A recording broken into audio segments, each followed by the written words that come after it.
nyelwa ga de yan la tal kon diet ka amu chwa te ka pe dialo atel kon diet mu tal yana tut gwan gan ka kanok dial chicken te chituk kamat ko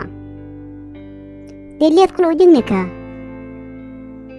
ra ji liet cha ko na te ko te chen nyelwa luang man gan ka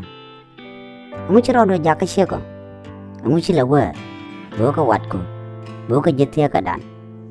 beliet bo ko gor ka amu chi la wa tut lim kam kamun ma jin na ga ja ji ko lar ke phone jin tut ajan jin ramadan de kula jende ru gor kok kanok to kan de liet kula bena la pe ko chi yang yo chet ta ka do ton na bu kang ni ke yo mi chiran bena yo ba yang ba benang ko la ya den ku re chin tong mi ko dia tu ka bu liet ma te de ya cham na mar na ba mara ya cham na ja karwat ke wai nyelwa nok dan e dan ne cha je ga cha teren tama so cha je ka na je du no roi ni ko ta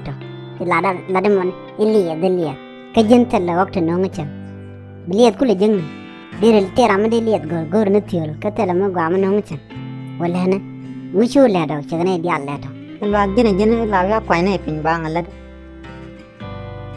jene te lar de o je ga ta jangan wala ka jen chu tok du no ma kuma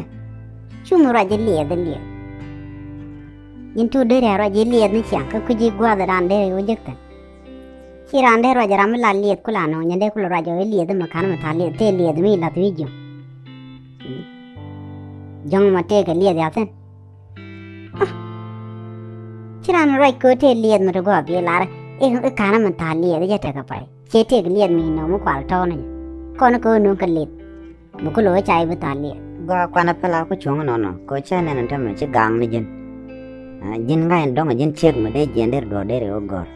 sang William na je mu che le mona an sian kwan gan ko de chu ka tita jin sian chom gor jin tu dwa ni ko to kam na ka chong jin mu chu ma yo mu chu gwa re jo ke mu chu ka ko